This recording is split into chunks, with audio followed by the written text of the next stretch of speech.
Good morning, good afternoon, good evening.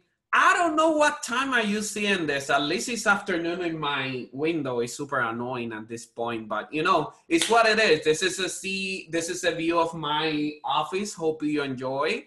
So this is very great for me. This opportunity of having this conversation with Teresa Perrin is great. I'll tell you why. My previous three interviews have been like teachers and mentors, but when it comes to work, like no matter where you work, there's two kinds of people that you work with: the ones that you love to work and the ones you have to work for by obligation. So but with Teresa Perrin, like from the moment she arrived, she looked like kind of timid, on her own world.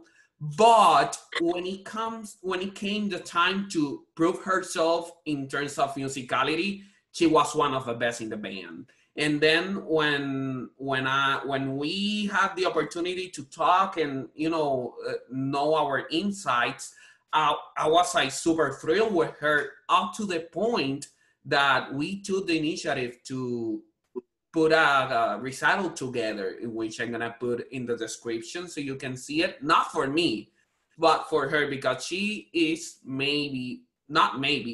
she's one of the best flute players I have heard in my life so far, and I'm really excited to not only share with her as a co-worker in the Navy Band Southeast here in Jacksonville, but also like whenever we have like private projects, like doing master classes, doing a recital, doing all this kind of stuff, she's my first go-to because her mentality is very, very curious for me. And I didn't know, or I don't know any of the rituals or practices or books that she reads.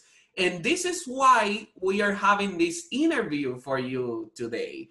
This is a very great opportunity to meet one of the greatest flute players right now in the United States. And this is all for you guys. I'm a trombone player, but I'm all for music and flute friends. Hope you enjoy this. Without further ado, let's take a look on Teresa Perrin. I'm very excited that she's here. Any comments that you want to put before getting into the questions? Yeah, wow. Thank you, Cesar, so much for that introduction. I think I'm blushing still, but no, it goes likewise. Working with you, and thank you for this opportunity. And yeah, I'm excited to be talking to you today. It's yeah. Yes, awesome. So there's three aspects that I want the audience to know. First, you are from the United States, like you born in the United States, but you're a second generation of Mexican, and you had the opportunity to have infusion as well on the European culture when you were in Germany between the 11th and 14th, and that's where you start to study flute and your first steps in music. I want to know a little bit more about it. What can you tell us about experiences that you had in there with your teachers and your education in flute? Sure. Well, first of all, I started actually on piano when I was 4 years old. My parents, music was very important in our household. So they started me in piano lessons along my other siblings also in piano. And I remember being attracted to the flute pretty young. I remember seeing a woman playing it, I believe it was at church or something. And I was just so enamored with, the sound of it, and also just, the way you hold it. Everything was just very like intriguing to me. And I remember begging my parents for a while, maybe I was like 10 years old. Oh, I want to play flute. And eventually when we moved to Germany, I saw an article in a local German newspaper where there was this jazz flutist who was teaching in the area. And actually he was retired Air Force band, and he retired and stayed in Germany. And he had an article with his, recent performance he did, and it said he was offering flute lessons. And so I brought it to my parents, and I was like, oh, can I go take, flute lessons? And finally they said yes. And I remember actually my one of my aunts in California had an old flute that she had played on, and my parents said, okay, well, we don't know if you're going to really stick with it, so let's get her to ship her flute out, and you can just use that. And I feel like I waited months for that flute to arrive. When it finally did, I went to my first lesson, didn't even know how to put the flute together. I remember he handed me a fingering chart, and I remember thinking, all I need to do is learn all the fingerings, and then I can play whatever I want. And, that's kind of, I really, it's a naive way of thinking, but that was my mindset. And honestly, like being, having a certain amount of naivete, as a, musician can be a really good thing and can take you pretty far. So, but yeah, that's how I started playing the flute. Wow, I'm super, I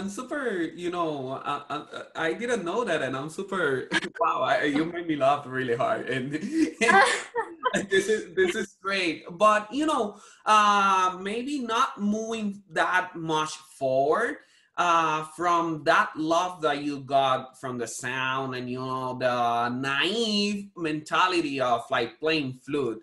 You choose to study music as a profession, like go to a super historic college like Eastman School of Music in Rochester University. Like for trombones, it's super historical, but for music in general, also it's super historical. Like, tell us about why you choose to, go to Eastman School of Music and stop and pursue the career of music per se.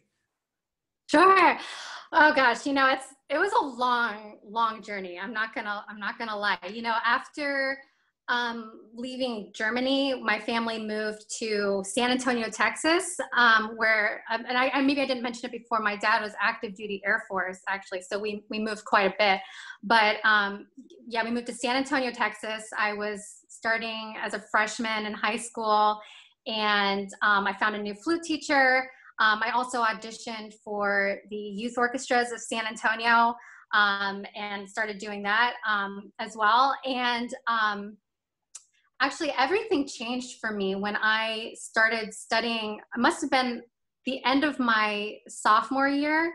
I started going a lot to, my parents would take me to San Antonio Symphony concerts because there was a deal. If you were in the youth orchestra, they gave us tickets, and it was just, an incredible experience for me. Like, experiencing orchestra music for the first time, playing in the youth orchestra and going to these concerts. And I would see the principal flutist of the San Antonio Symphony, Tal Perks was his name. And I had another friend who was in the youth orchestra who was studying with him, and she told me, hey, you really need to contact this guy. So I did, and I mean, it was life-changing. I can't even tell you. When I first started studying with him, I was nowhere near the level I needed to be, in order to even pursue music, to go to, a top conservatory. And he just really saw a lot of potential in me, I guess, and worked me super hard. And it's actually kind of funny. I don't know if you knew, Cesar, but I was actually homeschooled all throughout, like starting in, let's see, 5th grade all the way through high school. We would move all the time. Yeah. And so, but actually when I was starting high school, I think like around my sophomore year, again, I was starting to talk to my parents, like, I really want to go to public high school and like experience the band programs and, all of that. And I even enrolled and everything.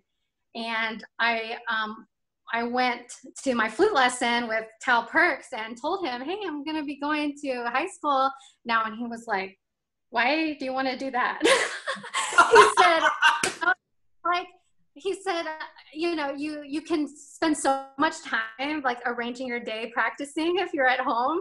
And honestly, because of him, I went back home and I told my mom, it's like, if you're still willing, I'd like to stay homeschooled.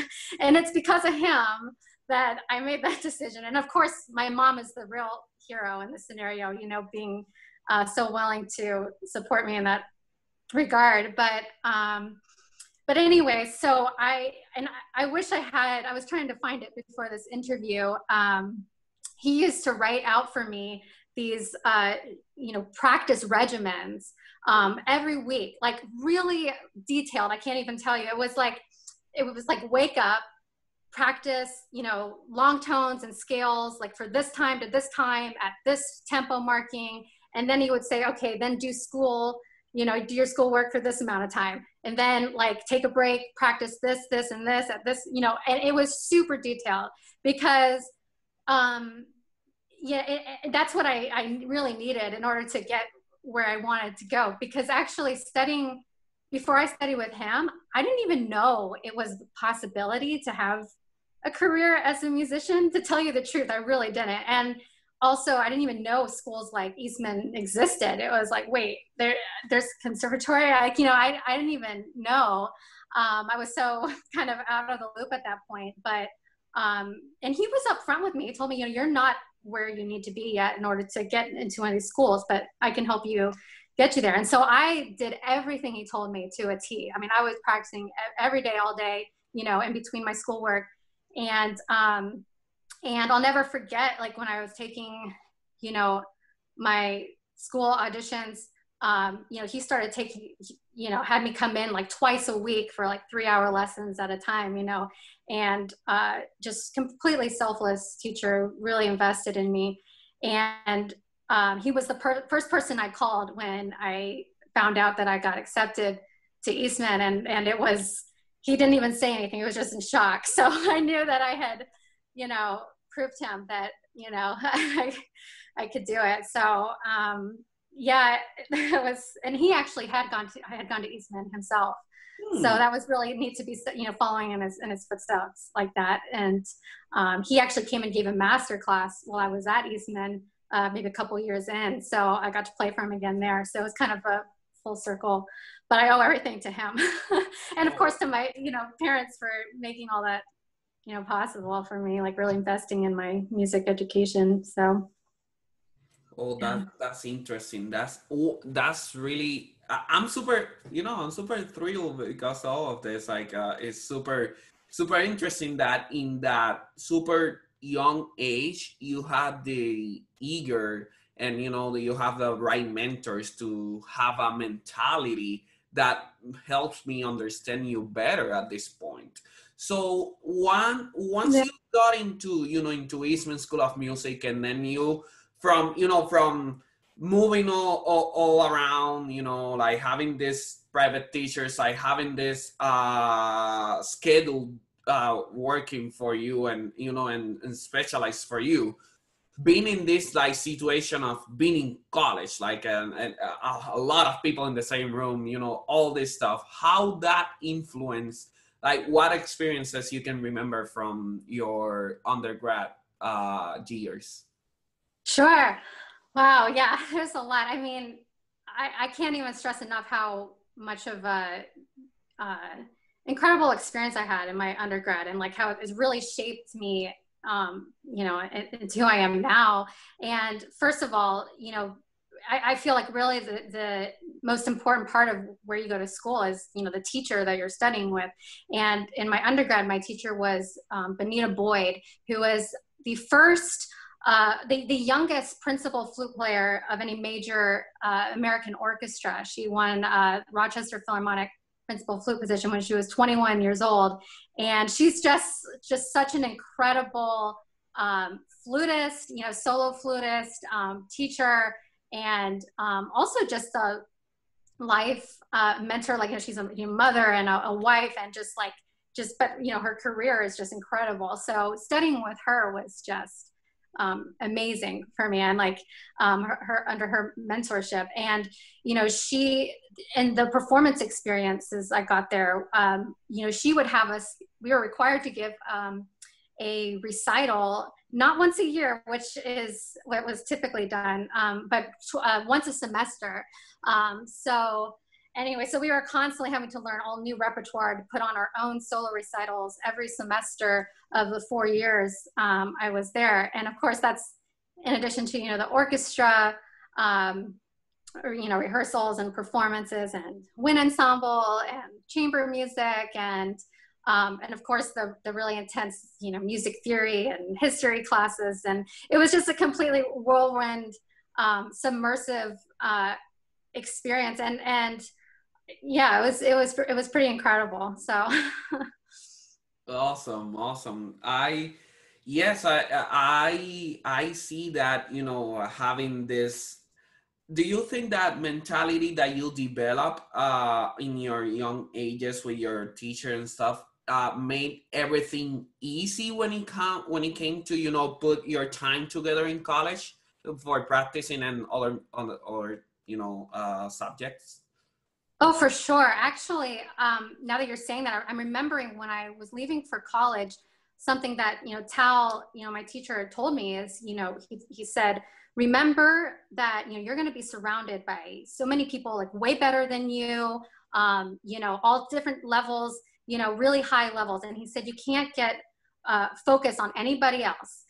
Except for yourself. Like that's all you can control is, your own development and your own playing. So he told me, make sure you don't get sucked into any, competition with people or like, and that really stuck with me because really you really can only focus on yourself. And actually all of my best friends are flute players. And I feel like that's kind of uncommon for a lot of, you talk to flute players, but I'm just joking. But I mean, there's some truth to that just because, it's natural to become competitive with, people in your field. But in the end, I mean, it's that mentality really it can really get in the way, I think. And it definitely in school, I mean, it's a very, there's a lot of pressure, and I was definitely highlighting all of the wonderful things that I experienced there, but also like I dealt with stuff like, really debilitating, like,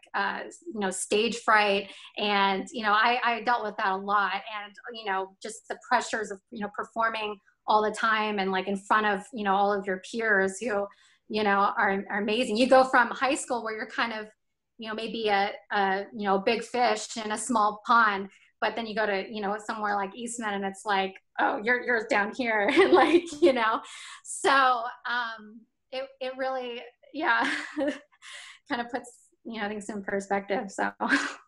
Oh wow, no, that definitely this is you said something very important, like performance anxiety. You were instead of like dealing with the competition that can get with your peers, you were dealing with, how to manage my performance anxiety, how to manage my time, how to manage my personal development, own education. And that lead you towards this, like before your 30s, you have a super vast resume that includes more than 10 orchestras that you perform, even a trio that you have with your husband that you met in college, and Yes. another friend of you too, and doing like this teaching experiences like master classes, recitals, all this stuff. What you think that is the most favorite thing for you to do in the music industry, and why? Well, really what it comes down to for me is performing. I mean, I love, and I guess it's funny because I talk about, performance anxiety, but like, it's all a journey, and really performing is what I love to do, whether it's, chamber music or band, orchestra, solo recitals, everything. Any opportunity I get, like that, I really go for it. And, I think it's all led me to, the job I have now that we share, in the Navy band, and, a job that's enabled me to, make a living as a professional musician. That's a huge source of pride for me. And like, it's been a long journey getting there. I know we talked a lot about my undergrad, but, actually, I had taken 2 years off in between my undergrad and my grad school. I actually was an office assistant for 2 years, but I was very, and the reason I bring this up is because, you know, you really have to be so focused on your goals that even, you know, things come up in life that you don't have control over. You know, you might need to work, you know, doing other things, but there's always this plan that you have. You might get sidetracked, but you always have to really go for it. And for me, I always knew, okay, I'm going to go to, you know, I want to get my master's in flute performance. And I ended up getting into the Lynn Conservatory of Music in Boca Raton and being able to study with another, you know, renowned American flutist, well, actually Canadian-born flutist, Jeffrey Kaner, who's like world-renowned flutist, principal of Philadelphia Orchestra. And I can just go on and on about that experience as well. And like while I was studying with him is when I was really, you know, taking auditions, and I won the Navy band audition while I was in school, and continued my time with him. And yeah, it's all brought me to kind of where I am right now. So. Wow, I admire this segue because I'm a huge fan of like podcasting myself. Like I love to just like enjoy, devour a super great podcast. And by the way, this morning I was listening to one that actually brought that exactly that you're saying, that how building a community is a complex system. Like you have a super structured goal, you have a super structural instructions on how to do it, but at the end of the day you cannot control the outcome and when it's going to happen. So being able to, you know, to go to another thing that is not maybe related to music, but at the same time having the mind that you are saying, I'm a musician, this is something I'm gonna do, but in the meantime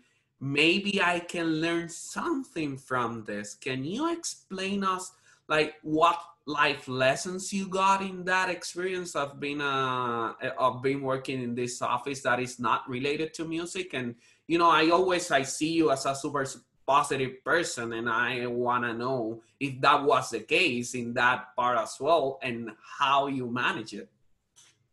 Yeah, wow. I mean, let me tell you, I mean, it is really tough, you know, pursuing a career in music. You know, I feel like, you know, there is this, you know, being in undergrad, you know, there's kind of, you're surrounded in this bubble, you know, where there's just, you know, amazing music making all the time.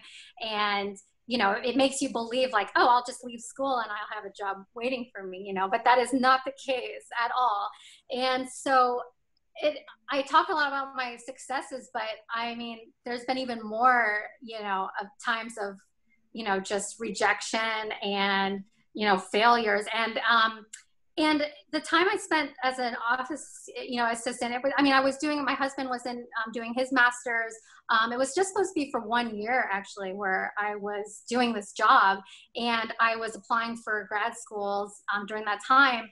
And I got into several of the schools, but I didn't get, you know, scholarship I was hoping for and that kind of thing. So I remember like I was at a really low place at the end of that year because of the realization, you know, okay, you know, I think I'm going to have to do another year of, you know, working, not in music, you know, and then try again the next year. And I can't even tell you, I just felt like a failure. Like I was just, you know, devastated. But you know, I have the support of, you know, my family, and of course my husband is just, I can't even say enough how he just completely supported me and knew, okay, we're going to get you, you know, to where you want to be. It's just, you know, this is where we're going to be right now, you know, doing this for another year. And honestly, it taught me so much about, because in order to even go about trying to pursue, you know, music, you have to have really tough skin. And, you know, you have to, you know, accept the rejections and then, you know, and have it inspire you to do more. You know, as an example, I remember there was an audition that I took right before I took the Navy Fleet Band audition, and I didn't make it, and I was just devastated. You know, as every audition you take, you fly out there, you pay all this money, and it's just this horrible feeling when you don't get it. And so I remember, like, I went out to the parking lot right after they didn't call my name. I went out and I booked my flight on my phone for my next audition, which was the Navy Fleet Band. And so that's always been my mindset, is like, okay, I have this failure, or, you know, maybe not failure, but like, this wasn't meant to be this time, but not thinking, okay, I can't do it. It's like, okay, how am I gonna, you know, continue on and get where I want to be? So that's kind of the mentality that kind of taught me those 2 years. It was like, okay, I just got to keep making it work, because I know this is what I want. So. Oh, wow. No, wow. This is, let me tell you, I'm learning a lot about, you know, like, you know, it's super interesting, because when you talk with smart people, you start like picking their brain more and more and more and more. It makes you admire them even more. And thank you for this time, Terry. I really appreciate it. You know, we have a hero in common. You know, I'm a trombonist myself, but I'm more than a trombonist, and a music. I enjoy music itself, and I enjoy really great artists. And you know, I put in my social media sometimes what I call it today's CD. And one of those days, I put Emmanuel Pajot, or how do you pronounce it? Yeah, and you know, you comment, we were talking about it a little bit, and you know that you took a lesson with him, or a master class with him. I want to know that experience, if you can tell us about it. Oh, sure. You know, I actually have a very funny Emmanuel Pajot story, and actually, first I'll start by saying, I mean, starting in high school, I remember my teacher, Tal Perks, actually is the one who introduced me to his music. You know, told me, okay, you should be listening to this guy, along with, you know, others. But he gave me some of his CDs, and gosh, I was like, you know, he was like, I was just obsessed, basically. And I remember he came to Eastman, I believe, my second year there. And then we also actually had a master class that same year with Andres Blau, who was the co-principal at the time of a Berlin Phil, co-principal flutist. And so I actually didn't play in the master class, but I was in the audience, and it was just incredible. But I had an opportunity the summer of my junior year. I had applied earlier for a scholarship. It was this scholarship to study German at a German university for the summer, because I was studying German in my undergrad as my language. And for me, it was kind of an excuse. Hey, if I got this scholarship, I'm going to go to Berlin for the summer. I'll take, you know, study German. But it was kind of my excuse to go and try to have, you know, lessons, and like, you know, go see the Berlin Phil, and like all the, you know, music stuff that, you know, Berlin had to offer. So I went to Berlin that summer, and I contacted my teacher. You know, had given me his contact information, and I asked him, you know, do you have any time for a lesson? And he said, you know, I mean, you know, he has a very tight tour schedule, and he didn't have time to teach me, but he said, but I'll do this for you. He said, I'm rehearsing with the Berlin Phil, you know, at this day, and if you want, I can meet you, and, you know, you can come to the rehearsal. And so, I mean, this was the experience of a lifetime, let me tell you. But I mean, hopefully obviously he would never watch this interview here, but this is kind of a funny story. So I showed up at the Berlin Concert Hall the morning of rehearsal, and we had arranged to meet out front, and I was waiting for a really long time. It was like maybe a few minutes. I want to say like 5 minutes before rehearsal started. He finally, like, you know, came up to me, and, you know, oh, hello, blah, blah, blah. And it was like, you know, and I was looking at, he was like, oh, don't worry, like, they can't start without me. you know, so I mean, he was joking, but it was pretty funny. And we went and we actually chatted for a little bit, got some coffee, you know, right in the, when you go into the concert hall, they have like a coffee shop, and he even like had me watch his flute for him while he went to like go put something away, and I was just like, oh my gosh. You know, so it was just like a really kind of crazy experience. And then just, you know, sitting, I was the only one in the audience sitting in this rehearsal with, you know, Simon Rattle. They were playing Beethoven's Ninth Symphony, and they also did Mendelssohn Violin Concerto with Christian Tetzlaff. And I cannot even tell you, I was just pinching myself the whole time. You know, it was just incredible, you know, that orchestra, whether they're rehearsing or performing, like they're like completely engaged, and just, it was just incredible. So that was my, and then during the breaks, I was able to pick his brain about different things, and he really took the time to just kind of, you know, talk with me and, you know, spend that time. So it was really fantastic. And I did later in that summer have a lesson with the other principal, Andres Blau, and that was really cool. So that was my sort of Berlin experience. Really fantastic, you know, summer. Wow, wow, wow. You know, there's something interesting that I'm gonna say it like this, because like when you go to college, like when a person go to college, and then they see like this elective, and then like they can say, oh, I'm gonna enroll this stupid class because, you know, it's what I need to do. But your mentality, even to take German, so I can, you know, meet my heroes, like there's there's a cause and there's an effect. Like it's super great that you're bringing all these points, and you know, this is wonderful. And that makes me ask you this. We have talked about, you know, like how wonderful is your husband. We talk how wonderful has been your career, and still there's a lot that you're gonna do, because I know you're gonna be one of the greatest, like from here to 5 years. I know it's gonna be like that.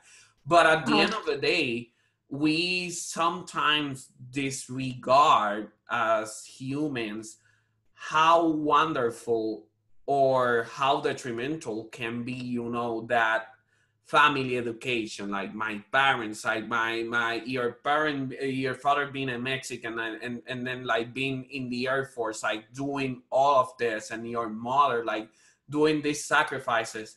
How your family play a role in the mentality you have today? Yes. Oh my gosh. I mean, my family shaped, you know, everything really about, you know, who I am. And, you know, you talked about, you know, my dad, you know, being a Mexican immigrant, and I'll talk about that a little bit. It's a really interesting, you know, story. You know, my dad immigrated to the United States when he was, you know, really little boy. My grandparents brought his, you know, they had 5 kids, brought them to the U.S., California, in the early 60s. And actually, it was supposed to just be for a little while. My grandfather had plans of, you know, bringing the family back to Mexico, where he had was going to be opening up his own business as a mechanic, and had this dream of, you know, going back to Mexico. But what's really incredible is he, you know, coming to the U.S. and seeing how his kids were thriving in, you know, in the U.S. and, you know, the opportunities that they had there. He made that sacrifice to, you know, just stay in the U.S. And that meant for him to have to work multiple jobs, you know, and, you know, my grandfather didn't even have a I mean, I think he had to drop out of school in middle school. He didn't even have a, you know, high school education. You know, we're just the most hardworking man you'd ever meet. And he, and really, that shaped who my dad was. I mean, you know, they didn't have a lot, but, you know, they had really hard work ethic, and you know, my dad, you know, starting from, you know, a very humble background, they didn't have a lot, but he, you know, really worked his way, you know, through college, and you know, he became a U.S. citizen right before joining the Air Force, and just really worked his way up. And he's one of the most successful people that I know. And it's just, just so inspiring to me. He's like, just how you can come, my dad was all about, you don't sit around waiting for things to come to you. You have to make it happen for yourself. And that's really what has inspired me. And like, you really, the American dream really is, you can, if you're hardworking. And also the way getting there, something my family really taught me is, it's so important to, keep things in perspective too. And having that, career is very important, but it's not the most important thing. And I think that's something that my dad would sit down and tell me. He's like, there's certain priorities you need to have in life. It's your faith, your family, and your friends, and then career comes next. Wow. And he would always tell me that. And he said, if you do those things and you keep those priorities, you'll be successful in your life. And that really spoke to me because, you can be very career driven, but, having that, that perspective and like, putting, things first, family and all that is how you kind of can achieve that. And that's what he's followed throughout his whole life. And also he would tell me, whatever you do, both my parents would tell me this, everything you do, you got to do it with, the best you can do, even if it's the littlest job that someone gave you, you need to do it to the best of your ability all the time. So I think these, just family background, it's really kind of shaped me to, have the mentality, I guess, that I have. So I owe it all to my family. So. Wow. I in fact, I need to notate this, like, ladies and gents, I'm doing it because like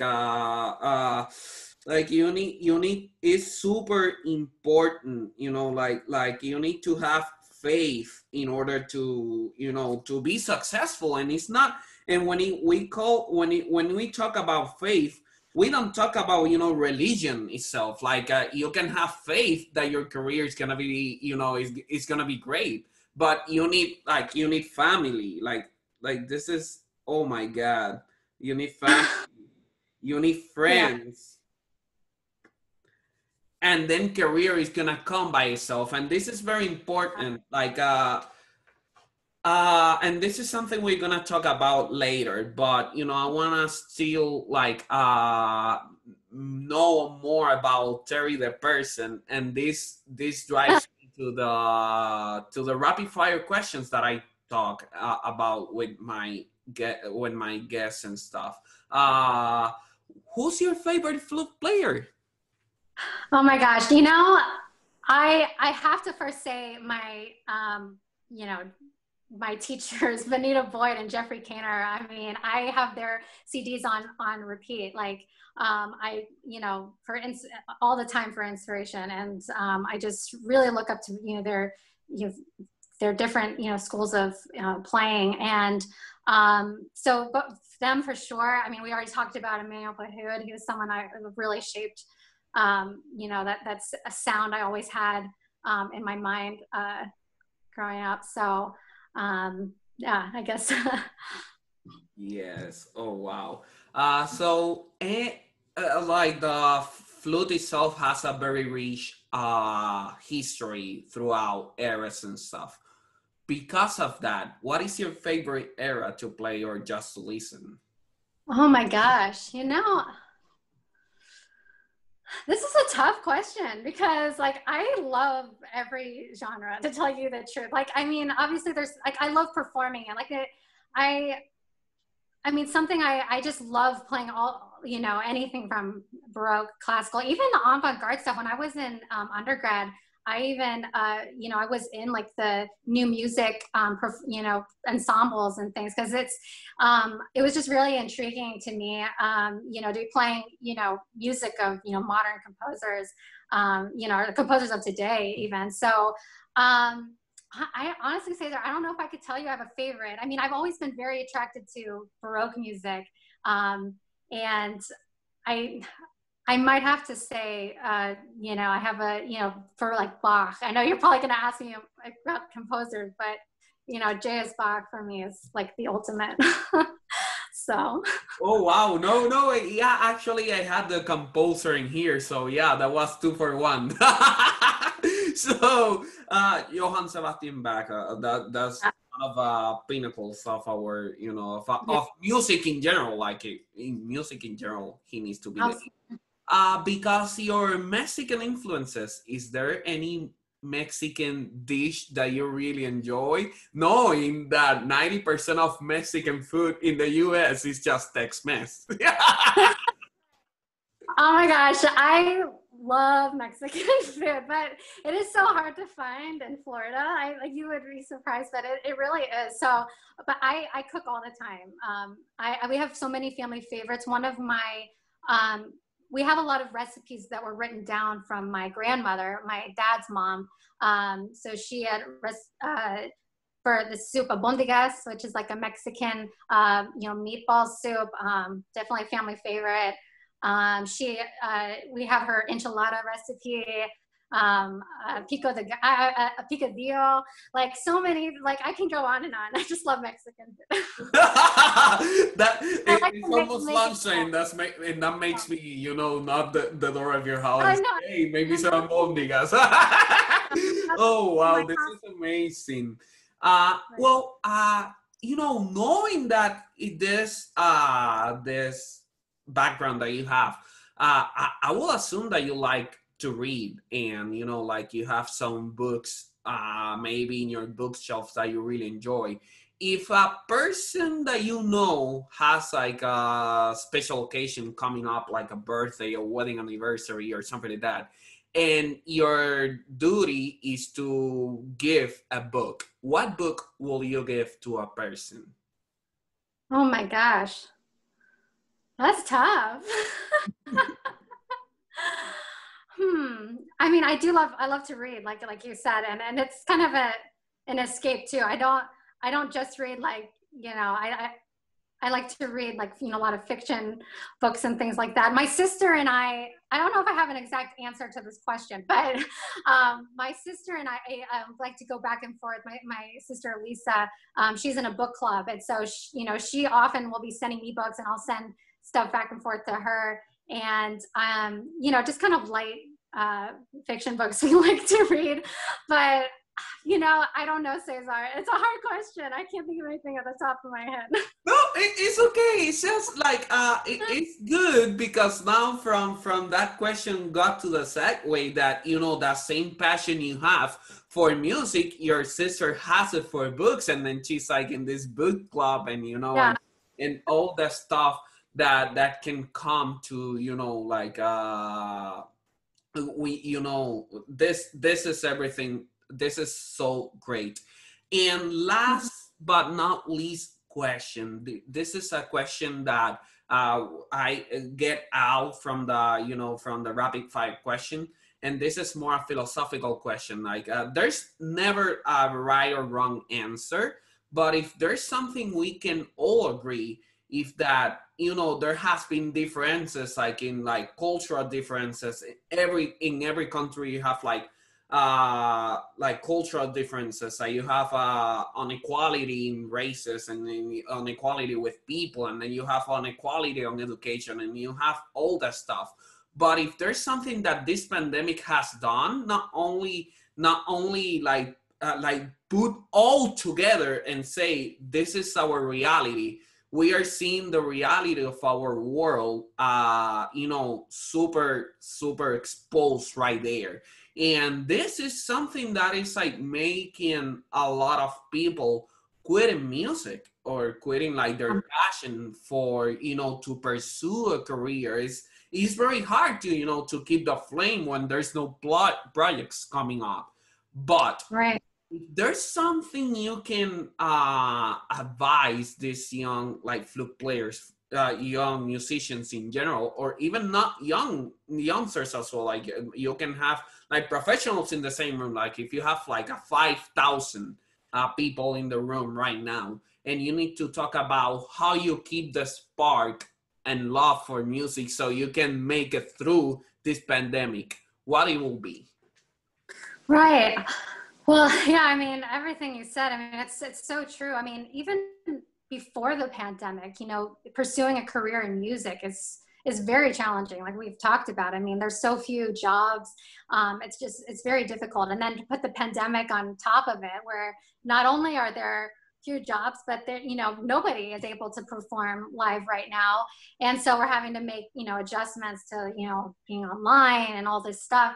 And, you know, I think what it comes down to, I keep thinking of this, something that my teacher, my undergrad, Benita Boyd, told me before I graduated. And she said that her teacher, one of her early teachers told her, you know, only go into music if you have to.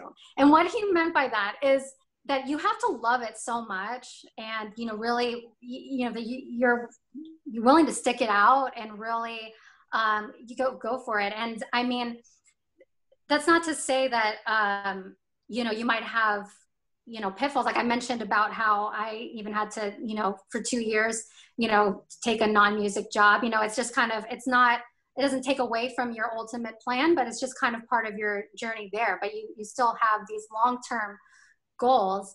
But also, I just definitely want to say that, no matter what, like, you know, anything that you love to do, that you're really working hard at, you know, getting really good at, it's never a waste.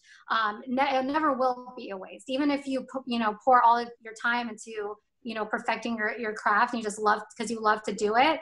If you don't end up, you know, being a musician, it's never a waste.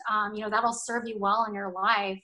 And, you know, just be, it's just super important. So, but I do say, yeah, just, it just takes a lot of, you know, really thick skin to power through, but just being really honest with yourself with, you know, what your long-term goals really are, and that it's not what other people or society is telling you. It's like, no, like what are your interests really, and what do you want to do? And then, you know, pursue it. So. Oh my God.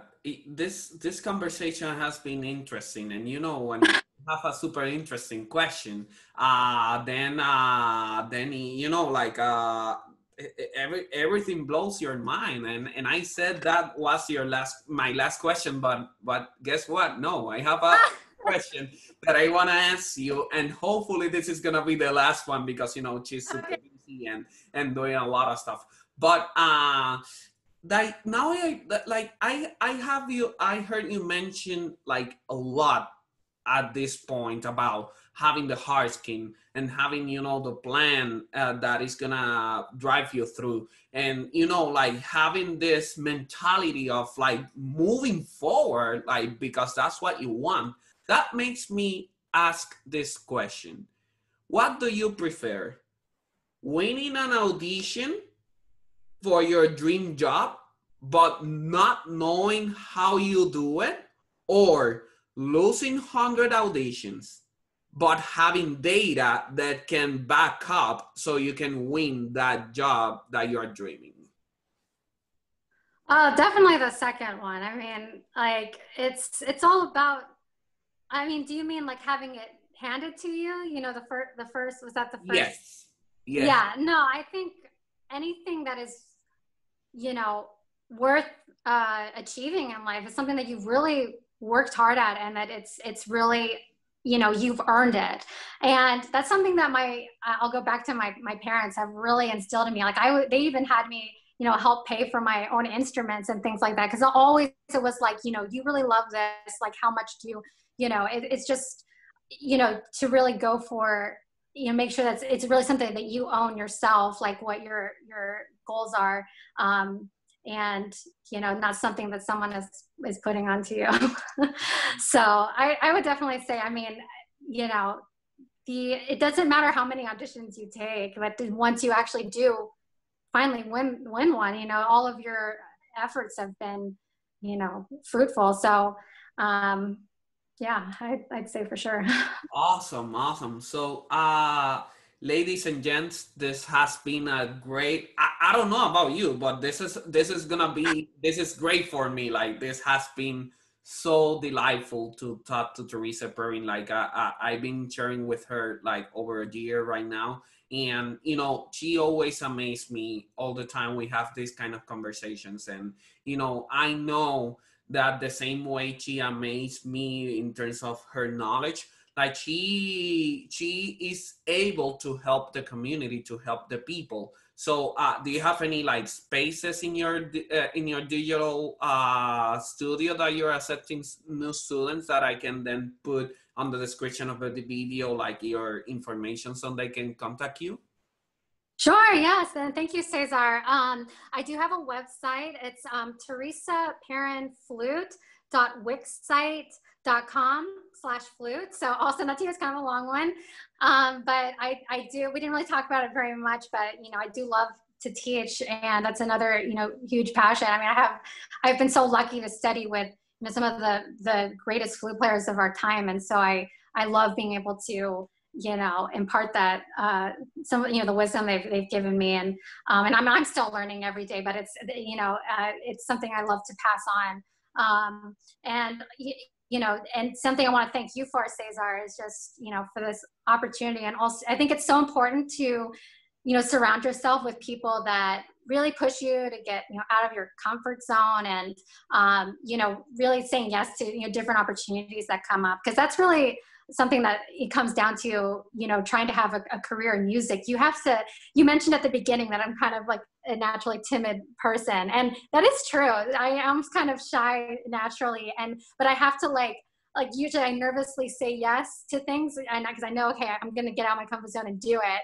And then I'm always really grateful that I ended up doing, you know, whatever it is. And it's gotten me very far in life. So, you know, just really always getting out of your comfort zone and pursuing your dreams. So that's how it's. Awesome. Awesome. Again, like, thank you very much for your time. Thank you very much for all the knowledge that you put into this conversation.